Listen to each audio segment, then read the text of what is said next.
ఓం శ్రీ సత్యదేవాయ నమః. అందరూ ఈ కార్యక్రమాల్లో పాల్గొని కృతార్థులు కావాలని కోరుకుంటున్నాను. ఓం శ్రీ సత్యదేవాయ నమః. జై శ్రీరామ్.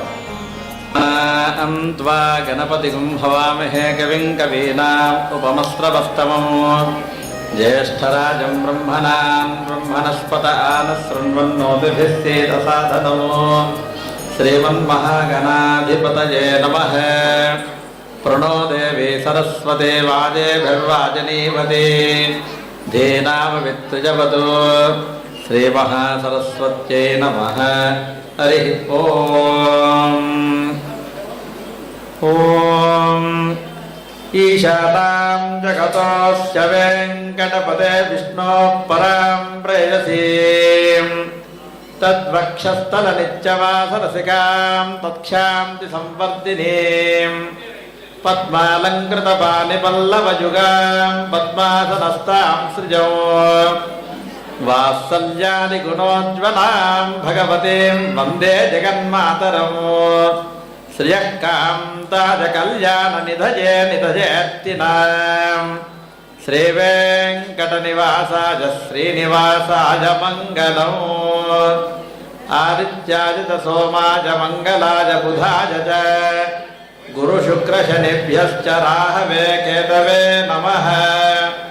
ధరణీగర్భసంభూతం విద్యుత్కాంతి సమప్రభం కుమారం శక్తిహస్తం తం మంగళం ప్రణమామ్యహం. శ్రీ గురుభ్యో నమః. హరి ఓం.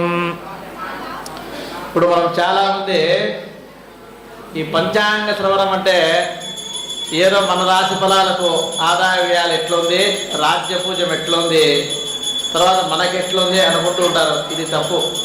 ఈ పంచాంగ శ్రవణం అనేది ఈ యొక్క సంవత్సరం నవనాయకులు, రాజాది నవనాయకులు అంటే రాజు ఎవరైనారు, ఈ సంవత్సరానికి మంత్రి ఎవరైనారు, ఈ సంవత్సరానికి సేనాధిపతి ఎవరైనారు, ఈ సంవత్సరానికి మేఘాధిపతి ఎవరు, అర్ఘ్యాధిపతి ఎవరు, సస్యాధిపతి ఎవరు, ధాన్యాధిపతి ఎవరు, రసాధిపతి ఎవరు, నీరసాధిపతి ఎవరు అంటే ఈ 9 మంది నవనాయకులు అంటారన్నమాట. ఈ నవనాయకుల యొక్క ఫలితము ఈ సంవత్సరం ఏమేమి గ్రహణాలు ఉన్నాయి, ఏమేమి నదీ పుష్కరాలు ఉన్నాయి, సంక్రమణ పురుషుడు దేని మీద వస్తున్నాడు, సంక్రాంతి పర్వణ పుణ్యకాలం ఇప్పుడు వస్తుంది, ఇటువంటి కార్యక్రమాలన్నీ కూడా తెలుసుకుంటేదే పంచాంగం.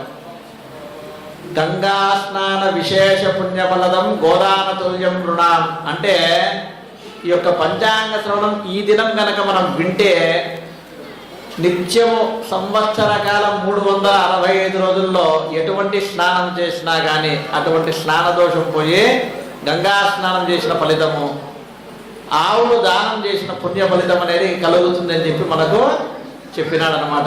కాబట్టి పంచాంగ శ్రవణం అనేది మనము ఈ సంవత్సరం యొక్క రాజ్య పూజలు కాకుండా నవనాయకుల నిర్ణయంతో ఉండేదే పంచాంగ శ్రవణం. ఈరోజే ఎందుకు పంచాంగ శ్రవణం అంటే కనుక యుగం అనేది ఆవిర్భవించిన దినమే యుగాది, అది కాలక్రమేణా వచ్చి ఉగాది అయింది. సరే, ఊ అంటే నక్షత్రం, గుర్తుపెట్టుకోండి. ఊ అంటే నక్షత్రం, నక్షత్రం యొక్క ప్రారంభ కాలాన్నే ఉగాది అనేది. యుగమునకు ప్రారంభము ఉగాదే, యుగాది నుంచి ఉగాది మారినా కానీ ఊ అంటే నక్షత్రం. ఇప్పుడు మనకు చాంద్రమానం సౌరమానం అని 2 కాలాలు ఉన్నాయన్నమాట. అంటే చంద్రుడిని బట్టి పండగలు చేసుకొని పాడ్యం మొదలుకొని అమావాస్య నిర్ణయంతో చేసుకునే వాళ్ళంతా మనం. అదే మనకు పక్క రాష్ట్రాలు ఉండే తమిళనాడు ఇవంతా కూడా సౌరమానం, సూర్యుని యొక్క ఆగమనాన్ని బట్టి చేసుకునే కాలాన్ని సౌరమానం అంటారన్నమాట. ఈ సౌరమానం అనేది మనకు సూర్య యొక్క గమనం. ఈ యొక్క సూర్యగమనం వల్ల చేసేటంత ఇప్పుడు అందుకనే చూడండి, ఇప్పుడు తమిళనాడు, కేరళ వీళ్ళందరికీ కూడా ఈ దినం ఉగాది కాదు. వారికి మేషరాశిలో సూర్యుడు ఎప్పుడైతే ప్రారంభమవుతుందో అప్పుడు వాళ్ళకు ఉగాది అన్నమాట. అంటే నక్షత్రాలకు అధిపతి ఎవరు? తారానాయకుడు చంద్రుడు, సూర్యుడు సౌరమానం. కాబట్టి మనకు ఈ యొక్క కాలమానాల ప్రకారంగా మనం ఉగాదిని చేసుకుంటూ ఉన్నాం. సరే, ఈ పంచాంగ ఇప్పుడు ఏం చెప్తున్నాం? పంచాంగ శ్రవణం. శ్రవణం అంటే వినడం. పంచాంగం, పంచ అంటే 5, అంగములు అంటే భాగాలు. 5 భాగాలతో ఈ పంచాంగ శ్రవణం అనేది ఉందన్నమాట. తిదేశ్చ శ్రియమాప్నోతి వారాద్ ఆయుష్యవర్ధనం, నక్షత్రాత్ హరితే పాపం, యోగాద్ రోగ నివారణం, కరణాత్ కారసిద్ధిశ్చ పంచాంగ ఫలముత్తమం. ఈ పంచాంగం అనేది తిదేశ్చ శ్రియమాప్నోతి. ఈ యొక్క ఉగాది తిథి నాడు కనుక మనం పంచాంగ శ్రవణం వింటే సంపదలు చేకూరుతాయి. ఈ యొక్క తిథి వల్ల సంపదలు వృద్ధి చెందుతాయి అన్నమాట. వారాద్ ఆయుష్యవర్ధనం, మంచి వారం రోజు, ఇటువంటి వారం రోజు కనుక పంచాంగ శ్రవణం చేసుకుంటే ఆయుర్వృద్ధి, సంపదలు వస్తాయి, ఆయుర్వృద్ధి కూడా కలుగుతుంది. నక్షత్రాత్ హరతే పాపం, నక్షత్రం వల్ల మనకు పాపం అనేది పోతుంది. గుర్తుపెట్టుకోండి, ఎప్పుడు పాపం పోతుందో అప్పుడు పుణ్యం వస్తుంది.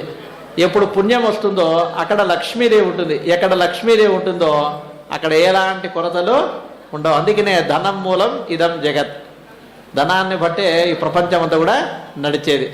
అటువంటి వారం వల్ల మనకు ఆయుర్వృద్ధి అవుతుంది, నక్షత్రం వల్ల పాప నివృత్తి కలుగుతుంది. యోగాద్ రోగ నివారణం, యోగం వల్ల రోగాలు నశిస్తాయన్నమాట. మనకు ఆరోగ్యం అంతా కూడా, ఆరోగ్యం మహాభాగ్యం, ఆరోగ్యంతోనే అన్నీ కూడా సమస్తం సిద్ధిస్తాయి. కరణాత్ కారసిద్ధిశ్చ, ఇన్ని ఉన్న అనుకున్న పనులు నెరవేరాలి. మన దగ్గర డబ్బులు ఉంది, మనశ్శాంతి ఉంది, అన్ని, కానీ అనుకున్న పనులు నెరవేరవు. అది నెరవేరకపోతే కూడా ఇబ్బందులు అన్నమాట. కాబట్టి అటువంటి కార్యసిద్ధి అనేది కరణం వల్ల జరుగుతుంది. అందుకనే తిథి వార నక్షత్ర యోగ కరణాల వల్ల వచ్చే ఫలితాలే పంచాంగ శ్రవణం. సరే, ఈ పంచాంగ శ్రవణంలో మొట్టమొదటిది ఏమి? క్రోధినామ సంవత్సరం. ఈ సంవత్సరం పేరు క్రోధినామ సంవత్సరం. ఇంతకుముందు జరిగింది శోభకృత్ నామ సంవత్సరం, మళ్ళీ వచ్చేది విశ్వావసు నామ సంవత్సరం. ఒక్కొక్క సంవత్సరానికి ఒక్కొక్క అధిపతి ఉంటాడు. గుర్తుపెట్టుకోండి, ఇది చాలామందికి తెలియదు. ఈ క్రోధినామ సంవత్సరానికి అధిపతి ఎవరంటే శని మహాత్ముడు. ఈ క్రోధినామ సంవత్సరానికి అధిపతి శని మహాత్ముడు. క్రోధి గుర్తుపెట్టుకోండి, కామ క్రోధ లోభ మోహ మద మాశ్చర్యాలు, అరిషడ్ వర్గాలు. అరి అంటే శత్రువులు, షట్ అంటే 6 శత్రువులు. 6 శత్రువుల్లో రెండవదే క్రోధము. క్రోధం అంటే కోపం. ఆ కోపం అనేది ఒక్కొక్కరికి ఒక్కొక్క దాని మీద వస్తుంది కోపం. ఈ సంవత్సరానికి ఏం రా కోపం అంటే గనక, భార్యాభర్తల అన్యోన్యమైన దాంపత్యంతో లేకుండా పరస్పరం కలహాలతో కూడుకుంటారు అన్ని కుటుంబాలన్నీ కూడా. అంటే ఏమి? దాంపత్యం అనేది పరిపూర్ణత్వం లేకుండా ప్రతి ఇంట్లో కూడా ఇటువంటి కలహాలు ఎక్కువ ఉంటాయని చెప్తున్నాడు మనకు శాస్త్రకారులు.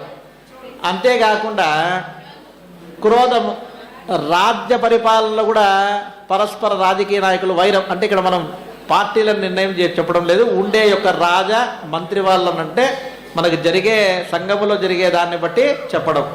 రాజకీయ నాయకులు కూడా పరస్పర వైరాలు, సంక్షోభాలు ఇవన్నీ కలగడం, తద్వారా ఏమవుతుంది? ఆ ఫలితం అంతా కూడా మళ్ళీ మన మీదే వచ్చేది. కాబట్టి ఇటువంటి వైషమ్యాలన్నీ కూడా కలిగించే ఆ కోపతాపాలకంతా కూడా నిలవైన సంవత్సరం ఈ సంవత్సరం. తర్వాత ఈ క్రోధానికి శని మహాత్ముడే కారకుడు. కారణం ఏమరా అంటే సంవత్సర అధిపతి కావడం ఒకటి. శని మహాత్ముని గుర్తుపెట్టుకోండి, అధిదేవత వచ్చేసి బ్రహ్మదేవుడు, ప్రత్యధి దేవత వచ్చేసి యమధర్మరాజు. శని మహాత్మునికి యమధర్మరాజుకు సమవర్తి అని పేరు. అంటే ఇప్పుడు చూడండి, మనమే ఉంటాము, ఒక భర్త ఉంటాడు భార్యకు, లేదా భర్తకు భార్య ఉంటాడు, పిల్లలు ఉంటారు, తండ్రి ఉంటాడు, తల్లి ఉంటారు. ఇటువంటి సంబంధంలో ఎవరైనా ఒకరిని విడిచి ఒకరు వెళ్ళిపోవాలంటే ఉంటారా? అట్లనే అందరు ఇక్కడే ఉంటే ఈ ప్రపంచం ఎట్లా?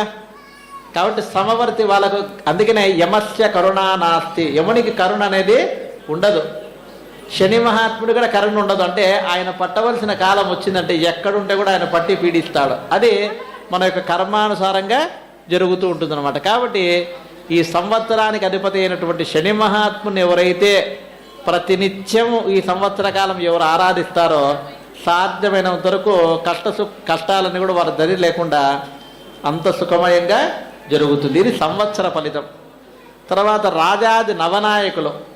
ఈ సంవత్సరానికి రాజు కుజుడు అన్నమాట. కుజుడన్నా అంగారకుడన్నా ఒకటే. ఏ సంవత్సరం ఏ వారమైతే ఉగాది పండగ వస్తుందో ఆ వారానికి అధిపతి అయినటువంటి వాడే రాజు అవుతాడు. ఈ సంవత్సరం శుక్రవారం అనుకోండి, రాజు శుక్రుడు అవుతాడు. ఈ సంవత్సరం మంగళవారం కాబట్టి కుజుడు అధిపతి. కుజుడు ఎవర్రా అంటే కోపానికి ఒక కారకుడి కుజుడు కూడా. అంటే ఇక్కడ చూడండి, మనకు కుజుడు అనేవాడు అగ్నికారకుడు. ధరణీ గర్భ సంభూతం విద్యుత్కాంతి సమప్రభం కుమారం శక్తిహస్తం తం మంగళం ప్రణమామ్యహం. మనం మొట్టమొదటి ధ్యాన శ్లోకం మహారాజు అంటే రాజాశీర్వాదం ఉంటేనే ఏవైనా మనం సంపాదించుకోగలం. అటువంటి రాజ అనుగ్రహం అనేది ఈసారి ఎట్లుందిరా అంటే అగ్నికారకుడు. అంటే విశేషమైన అగ్ని సంబంధమైన ఇబ్బందులు చాలా జరుగుతాయన్నమాట. అంతేకాకుండా అగ్ని దేనికి కారణము? వేడికి కారణం. అందుకనే సుభిక్షం లేదు ఈ సంవత్సరం, అంతా దుర్భిక్షమే. అంటే పాడి పంటలు ఎక్కువ పండవు, వర్షాలు ఎక్కువ పడవు. ఎందుకు పడవురా అంటే కారకులైనటువంటి అగ్నిదేవుడు పరిపూర్ణంగా కుజుని యొక్క ఆశ్రయంలో ఉంటాడనమాట. కాబట్టి కుజుడు అధిపతి అయిన దానివల్ల మంచి సకాల వర్షాలు పడకపోవడం ఇవన్నీ జరుగుతాయన్నమాట. కర్మగాలి వర్షం పడింది అంటే కనుక ప్రపంచం అంతా కూడా తలకిందులైన వర్షాలన్నా పడతాయి ఈ సంవత్సరం. గుర్తుపెట్టుకోండి, వర్షం పడకుండా పోవాలా, అట్లా పడిందే విపరీతమైన పరిణామాలు. ఇటువంటి అన్ని దాంట్లో కూడా అగ్నికారకుడు ఆయన. తర్వాత చోరకారకుడు. ఎక్కువ దొంగల వల్ల భయం కానీ నేరాలు కానీ ఇవన్నీ కూడా ఎక్కువ జరిగేదానికి ఈ సంవత్సరం చాలా అవకాశాలు ఉన్నాయి. అంటే మనకు ఆర్థిక నేరాలు కావచ్చు, తర్వాత భయభ్రాంతులకు గురి చేస్తూ ఇప్పుడు ఎంతోమంది మనం వింటూ ఉన్నాం, ఈ యొక్క ప్రచార మాధ్యమాల్లో వింటూ ఉన్నాం. ఇట్లా చిన్నపిల్లలను ఇట్లా చేస్తున్నారు, పెద్దవాళ్ళని ఇట్లా మాట్లాడుతూ, అంటే అటువంటి అసభ్యకరమైనటువంటి ఎన్నో జరిగేదానికి ఈ సంవత్సరం కారణం అన్నమాట. అంతేకాకుండా రాజ్య పరిపాలనలో కూడా చాలా హెచ్చుతగ్గులు వస్తున్నాయి. మీరు గుర్తుపెట్టుకోండి, ఎందుకు ఈ మాట నొక్కి నొక్కి మీకు 2-3 సార్లు చెప్తున్నా అంటే ఇక్కడ గవర్నమెంట్ మనం విమర్శించకుండా ఒకరింత డబ్బులు ఇస్తామంటే ఇంకొకరింత డబ్బులు ఇస్తామని ఈ డబ్బులతో అంటే ఏమైంది, ఇది మళ్ళీ తిరిగి తిరిగి తిరిగి మళ్ళీ మనకొచ్చే సమస్య ఇది. ఆ డబ్బులు ఎట్లంటే మళ్ళీ మనమే కట్టుకోవాల్సిన పరిస్థితి. అంటే ఆ పాలకుల యొక్క ఘర్షణ వల్ల ప్రజలంతా కూడా భయభ్రాంతులు చెంది తద్వారా మనం నష్టపోయే అవకాశాలు ఎక్కువ ఉన్నాయి. తర్వాత కుజుడు అధిపతి శస్త్రకారకుడు. గుర్తుపెట్టుకోండి, కుజుడు శస్త్రకారకుడు. శస్త్రం అంటే ఏమి? కోత కోసేవాడు. అంటే అనారోగ్య సమస్యలు ఎక్కువగా, అంటే రోగాలు ఎక్కువగా రావడము, ప్రజల్లో ఎక్కువ అనారోగ్య సమస్యలు ఎక్కువగా తలెత్తేదానికి ఎక్కువ అవకాశాలు ఉన్నాయి. ఇది రాజు యొక్క ఫలితం. తర్వాత రాజు ఎప్పుడైతే ఏ గ్రహం అయితే ఉంటుందో ఆ ధాన్యాన్ని ప్రసాదిస్తాడని చెప్పి మనకు వేదం చెప్పింది. కుజుడు అనేవాడు ఎర్రని వర్ణం కలిగిన వాడు. కాబట్టి ఎర్ర పంటలు మనకు మిర్చి కావచ్చు, కందులు కావచ్చు, ఇవన్నీ కూడా విశేషమైన ఫలితాలు ఇస్తాడు. కుజుడు అంటే మీకే తెలుసు, కుజుడికి అది ఏమి కందిబేడలు మనం వింటూ ఉంటాం అందరం కూడా. ఆ కందులు అనేది విపరీతమైన ధరలు ఈ సంవత్సరం బాగా పలుకుతాయన్నమాట. తర్వాత రెండవ వాడు మంత్రి. ఇక్కడ గుర్తుపెట్టుకోండి, నవనాయకుల్లో అంటే 9 మంది వీళ్ళు గుర్తుపెట్టుకోండి. నవనాయకుల్లో రాజు వచ్చేసి కుజుడు, ధాన్యాధిపతి కుజుడు, నీరసాధిపతి కుజుడు. అంటే 3 గ్రహాలు కుజుడు, 3 గ్రహాలు కుజుడు. మంత్రి, సేనాధిపతి, మేఘాధిపతి, అర్ఘ్యాధిపతి, 4 శని, 3 కుజులు. తర్వాత రసాధిపతి వచ్చేసి గురువు, సస్యాధిపతి వచ్చేసి చంద్రుడు. అప్పుడు ఏమైంది, 9 గ్రహాల్లో అంటే నవనాయకులు 9 మందిలో 4 శని మహాత్ములైనారు, 3 కుజుడైనారు. అంటే అప్పుడు కుజుడు శని గుర్తుపెట్టుకున్న నవగ్రహాల్లో పాపగ్రహాలు అని చెప్పి దీనికి పేర్లు. పాపగ్రహం అంటే 7 మంది పాపులు, 2 మాత్రమే పుణ్యులు. అప్పుడు ఎవరిది ఎక్కువ మెజారిటీ ఉంది, బలం అంతా కూడా పాపగ్రహాలే ఉంది. కాబట్టి పాపభూయిష్టంగా ఈ సంవత్సరం ఉంటుందని చెప్పేదానికి అదే కారణం. తర్వాత మంత్రి శని మహాత్ముడు. శని మహాత్ముడు మంత్రి అయినాడు. ఏం మంత్రి యొక్క ప్రభావం అంటే రాజేమో కుజుడు, మంత్రి ఏమో శని. కుజశనులకు బద్ద వైరం. అంటే కుజుడు అంటే శనికి సరిపోదు, శని అంటే కుజుడికి సరిపోదు. తద్వారా ఏమి, రాజు ఒక నిర్ణయం తీసుకుంటాడు, దాన్ని అమలు పరచడంలో మంత్రి వేరే నిర్ణయం తీసుకుంటాడు. అంటే ఒకటి అనుకుంటే ఇంకొకటి జరుగుతూ పోవడం అనమాట. అన్ని విషయాల్లో కూడా ఇట్లే ఉంటుంది. అంతేకాకుండా శని మహాత్ముడు మంత్రి కాబట్టి శని నవగ్రహాల్లో నల్లని వర్ణంలో ఉండేవాడు. అంటే నల్ల పంటలు మనకు నువ్వులు కానీ, నువ్వుల నూనె కానీ, శనగలు కానీ, అపరాలు అంటే జొన్నలు, సజ్జలు, ఆరికలు, కొర్రలు, సామలు, ఇవన్నీ కూడా అపరాలు. ఇవన్నీ కూడా ధర బాగా పెరిగే అవకాశం ఉంది. తర్వాత నూనె వ్యాపారాలకు కూడా చాలా అందవేసిన చేయవుతుంది. రెండోది శని మహాత్ముడు ఇందాకనే చెప్పినాము సమవర్తి అంటే గుర్తుపెట్టుకోండి, కృతయుగము, త్రేతాయుగము, ద్వాపర యుగము, కలియుగం 4 యుగాలు అయితేనే ప్రపంచము ప్రళయమై పరిపూర్ణంగా నశించి మరలా కొత్తగా సృష్టి కార్యం ఎట్లయితే సాగుతుందో, పాపం పరిపూర్ణంగా పెరిగినప్పుడు దాన్ని ఒక ఆధీనంలో తీసుకొని కంట్రోల్ చేసేవాడు ఎవరంటే శని మహాత్ముడే. ఆయన మాట మాత్రమే వింటారు.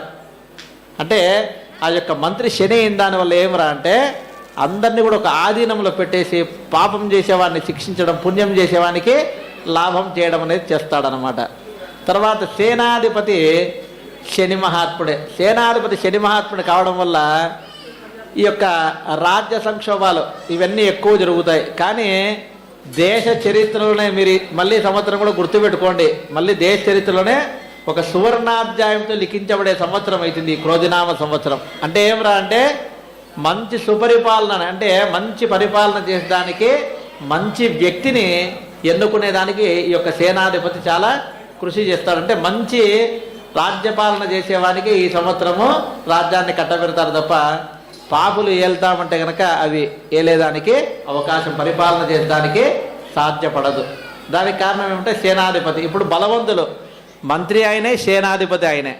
సరే ఈ రాజ్యం ఇవన్నీ పక్కన పెట్టేస్తే మేఘాధిపతి, మేఘాలకు అధిపతి కూడా శని మహాత్ముడే. మేఘం వర్షిస్తేనే కదా నీరు భూమి మీదకి వచ్చేది. కాబట్టి అటువంటి మేఘాన్ని వర్షించకుండా నీటిమయం ఉండే మేఘాన్నంతా కూడా నీరు లేకుండా పరిపూర్ణంగా తీసేస్తాడనమాట. అంటే సువృష్టి లేకుండా చేయడం.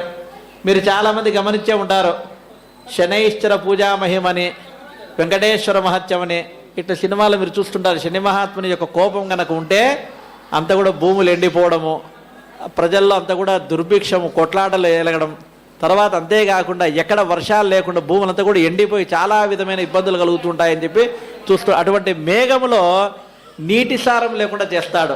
తద్వారా మనకేమవుతుంది, మేఘము ఎప్పుడు నిర్వీర్యం అవుతుందో అప్పుడు వర్షాలు పడవు. తర్వాత ఆ మేఘం చూడండి, ఇందాకనే చెప్పిన వర్షం పడితే విపరీతమైన వర్షాలు పడితే ఆ పడిన వర్షంలో కొంత భాగాన్న నీరు తీసుకొని అర్ఘ్యాధిపతి, అర్ఘ్యం అంటే ఏమే, పడిన మేఘం నుంచి కారిన వర్షం ఏదైతే ఉందో 2 చేతులు జోడిస్తే పడితే దాన్నే అర్ఘ్యం అంటారు. అటువంటి అర్ఘ్యం పట్టి నీళ్లు విడిచేదానికి కూడా శని మహాత్ముడు అయినాడు. అంటే ఏమే, దీన్ని గుర్తుపెట్టుకోండి. దీనికి కారణము మనకి 20 కుంచాల వర్షం ఉంటుంది ప్రతి సంవత్సరం కూడా. 20 కుంచాల వర్షంలో 9 భాగాలు వచ్చి సముద్రంలో పడుతుంది వర్షం, 9 భాగాలు పర్వత ప్రాంతంలో పడుతుంది, కేవలం 2 భాగాలు మాత్రం భూమి మీద పడేది. అంటే చూడండి 18% మనకు ఉపయోగపడకుండా 2% మాత్రమే వర్షం పడుతుంది ఈ సంవత్సరం. ఆ 2% వర్షం కూడా ఏదైతే ఉందో ఆ పట్టిన అర్ఘ్యం దోషుల్లో పట్టిన ఆ యొక్క నీటిని శని మహాత్ముడు ఉపయుక్తం లేని చోటుకు వదిలేస్తాడు. అంటే భూమే పండని చోట నీరు పడితే ఏం ప్రయోజనం. కాబట్టి అటువంటి చోట ఆ 2 భాగాల వర్షాన్ని కూడా చేయడం జరుగుతుందన్నమాట. అది అర్ఘ్యాధిపతి. సరే సస్యాధిపతి, మేఘము కర్మగాలి వర్షం పడి అది భూమి మీద పడి అది పంట అయినంటే అదే పంటని సస్యం అంటారు. సస్యాధిపతి అంటే పంటనిచ్చేవాడు. ఆ సస్యాధిపతి చంద్రుడు మనకు ఈ సంవత్సరానికి. రాజుకు చంద్రునికి మిత్రత్వం, చంద్రకుజులకు మిత్రత్వం కానీ చంద్రశనులకు శత్రుత్వం, చంద్రశనులకు శత్రుత్వం. కాబట్టి పంటలు సకాలంలో పండకుండా ఆ పంటలు కూడా నిర్వీర్యమయ్యేదానికి ఎక్కువ అవకాశం ఉంది. తర్వాత ధాన్యాధిపతి కుజుడు, ధాన్యాధిపతి కుజుడు. ఇక్కడ ధాన్యం పరోక్షంగా చెప్తున్నా, గుర్తుపెట్టుకోండి. సస్యాధిపతి చంద్రుడు, చంద్రుని వర్ణం తెలుపు. కాబట్టి బియ్యం ధర కూడా ఈ సంవత్సరం బాగా ఎక్కువ పెరిగేదానికి అవకాశం ఉంటుంది. తర్వాత రసాధిపతి గురువు, రసాధిపతి గురువు. గురువు అనేవాడు కనకవర్ణం, బంగారు వర్ణంలో ఉండేవాడు. తర్వాత నవగ్రహాల్లో శుభగ్రహం కూడా గురువు. ఆ యొక్క గురువు యొక్క అనుగ్రహం వల్ల ఏమవుతుందిరా అంటే బంగారు హెచ్చు ధర అవుతుందన్నమాట. అంటే విపరీతమైన బంగారు ధర అనేది ఈ సంవత్సరం పెరిగేదానికి ఎక్కువ అవకాశం ఉంది. చంద్రుడు సస్యాధిపతి పంటనిచ్చేవాడు. పంట అంటే కేవలం భూమి మీదే కాదు, సమస్తం కూడా. ఇప్పుడు నీటిలో ఉండే పంట ఏదిరా అంటే ముత్యాలు, పగడాలు, వెండి, ఇవన్నీ నీటి నుంచే వచ్చేది. బంగారం కూడా నీటి నుంచే వస్తుందని చెప్పి వేదం చెప్పింది. కాబట్టి ఈ బంగారు, వెండి ధరలు కూడా, ముత్యాలు, పగడాలు, ఇవన్నీ కూడా విపరీతమైన ధరలు నిలబడి అట్లే ఉండడం జరుగుతుందన్నమాట. తర్వాత నీరసాధిపతి కుజుడు.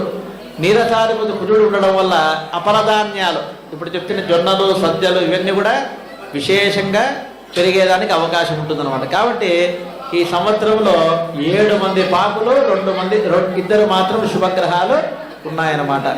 తర్వాత ఈ సంవత్సరం ప్రత్యేకమైన ధాన్య పంట. ఎవరన్నా వ్యాపార పరులు వ్యాపారానికి వేసుకుంటే ధనము ఏదన్నా సంపాదించుకోవాలంటే కనుక మనకు కందులు కానీ, జొన్నలు కానీ, మినుములు కానీ, నువ్వులు కానీ, నూనె వ్యాపారాలు కానీ, పగడాలు కానీ, ముత్యాలు కానీ, బెల్లము కానీ, చక్కెర కానీ, చెరకు కానీ, అపరాలు కానీ, ఇటువంటి ధాన్య వ్యాపారాలన్నీ కూడా విశేషంగా లాభపడతారన్నమాట. ఇది రాజాది నవనాయకులు. తర్వాత ఈ సంవత్సరం వచ్చేసి మనకు మే 1వ తేదీ నుండి జూలై 7వ తేదీ వరకు శుక్రమౌఢ్యం ఉంది. ఇప్పుడు చాలామంది అనుకుంటుంటారు, స్వామి ఈ సంవత్సరం 6 నెలలు మూడం వచ్చిందంట కదా, పెండ్లిళ్ళు లేవు కదా అని. అటువంటివి ఏవి లేదు. మే 1వ తేదీ శుక్రమౌఢ్యం ప్రారంభమైతే జూలై 7వ తేదీ అంటే ఆషాఢ శుద్ధ తదియకు మౌఢ్యం అనేది వెళ్ళిపోతుంది. మనం సహజంగా ఈ ప్రాంతీయులంతా కూడా మన దేశాచారంలో ఆషాఢ మాసంలో శుభకార్యాలు చెయ్యం. కాబట్టి వైశాఖము, జ్యేష్టము, ఆషాఢం 3 మాసాలు మాత్రమే శుభాది కార్యక్రమాలు ఉండవు. శ్రావణ మాసంలో చక్కగా అన్ని కార్యక్రమాలు చేసుకోవడానికి అవకాశం ఉంది శ్రావణ మాసంలో. కాబట్టి శ్రావణ మాసము వివాహాది శుభకార్యాలకు యోగ్యం. అంతేకాకుండా గురుమౌఢ్యమి, శుక్రమౌఢ్యమి 2 కూడా మనకు వైశాఖ జ్యేష్ఠ మాసాల్లోనే ఉందన్నమాట. అంతేకాకుండా ఈ సంవత్సరం పాల్గొన బహుళ చవితి అంటే ఉగాదికి పూర్వము 16 దినాల ముందు పాల్గొన బహుళ చవితి ప్రారంభమై పాల్గొన బహుళ చతుర్దశి వరకు మౌఢ్యం ఉంది. అంటే సంవత్సరం అంత్యంలో 10 దినాలు మళ్ళీ మౌఢ్యం అనేది ఉందన్నమాట. ఈ మౌఢ్యం యొక్క మౌఢ్యం వచ్చినప్పుడు వివాహాలు కానీ, గృహప్రవేశాలు కానీ, శంకుస్థాపనలు ఇవన్నీ కూడా చేయకూడదు. ఏమంటే గురువు, శుక్రుడు ఇద్దరు కూడా సూర్యుని యొక్క గమనంలో అడ్డం వస్తే దాన్నే మూఢము అంటారు. ఆ మౌఢ్యం ఎప్పుడైతే వస్తున్నప్పుడు శుభాది కార్యాలు చేయకూడదని చెప్పినారు. కాబట్టి ఈ సంవత్సరము ఖచ్చితంగా గుర్తుపెట్టుకోండి, మే, జూన్, జూలై ఈ 3 నెలలు శుభాది కార్యక్రమాలు లేవు. శ్రావణ మాసం ఆగస్టు 5వ తేదీ నుంచి అన్ని శుభకార్యాలు కూడా చేసుకోవచ్చు. తర్వాత ఈ సంవత్సరము మనకు కర్తరి అంటే ఏమి, గృహప్రవేశాల కార్యక్రమాలన్నీ కూడా కర్తరి కార్యక్రమాల్లో మనం చేయం. ఈసారి మౌఢ్యం ఉంది కాబట్టి ఇంకెటు చేసేదానికి అవకాశము లేదు. తర్వాత ఈ సంవత్సరము గ్రహణాలు అనేటివి ఏమి కూడా మన భారతదేశానికి కనిపించవు. మనకి ఎలాంటి గ్రహణాలు లేవు. తర్వాత ఈ సంవత్సరం మనకు మే 1వ తేదీ నుండి 12వ తేదీ వరకు బృహస్పతి అంటే గురువు గంగా ఆ యొక్క జలాన్ని అధిరోహించి ఎప్పుడు వస్తాడంటే మే 1వ తేదీ నుంచి నర్మదా నదికి పుష్కరాలు మనకు ప్రారంభమవుతాయి. కాబట్టి మనకు నర్మదా నది పుష్కరాలు మే 1వ తేదీ నుంచి 12వ తేదీ వరకు ఈ పుష్కరము కాలంలో మనం చేసే పితృదేవతలకు పిండ తర్పణాదులు కావచ్చు, తల్లిదండ్రులు ఉన్న వాళ్ళు గంగా స్నానం చేసిన ఫలితం కావచ్చు, అన్నీ కూడా అంటే మనము పుష్కర కాలంలో చేసే జపము, తపము, దానము, హోమము, పిండ ప్రదానం అన్నీ కూడా శుభ ఫలితాలు ఇస్తాయన్నమాట. కాబట్టి మే 1వ తేదీ నుంచి మే 12వ తేదీ వరకు అందరూ కూడా నర్మదా నది యొక్క పుష్కరానికి వెళ్ళి ఆ యొక్క గంగా స్నాన ఫలితం వల్ల గుర్తుపెట్టుకోండి, నర్మదా నదిలో గంధర్వులు, యక్షులు, కిన్నర కింపురుషాదులు, దేవతాదులు సమస్తమంతా కూడా. అందుకనే మీరు ఎప్పుడైనా గమనించినారో ఎక్కడన్నా బాణలింగాలకు శివార్చన చేస్తూ ఉంటారు. అటువంటి బాణలింగాలు వచ్చేది మనకు నర్మదా నదిలోనే. ఆ బాణలింగాలు అనేది ఉద్భవం అవుతాయి అనమాట, దాంట్లో నుంచి పుడతాయి. అటువంటి బాణలింగాలకే మనము శివునికి పూజ చేసేది. కాబట్టి ఈ యొక్క నర్మదా నది ఎక్కడ ఉందిరా అంటే కనుక మనకు ఓంకారము, ఉజ్జయిని అందరికి తెలిసిన ప్రదేశాలు చెప్తున్నా. ఉజ్జయిని అందరికి తెలిసింది, ఓంకారేశ్వరుడు, ఉజ్జయిన్యాం మహాకాళేశ్వరుడు, మహాకాళి అమ్మవారు. అక్కడికి 40 కిలోమీటర్ల దూరంలో ఈ యొక్క నర్మదా నది అనేది పారుతుందన్నమాట. కాబట్టి ఆ నర్మదా నది పుష్కరాలకు అందరూ కూడా వెళ్ళవచ్చు. ఇది ఈ సంవత్సరము. అది తర్వాత మకర సంక్రమణం.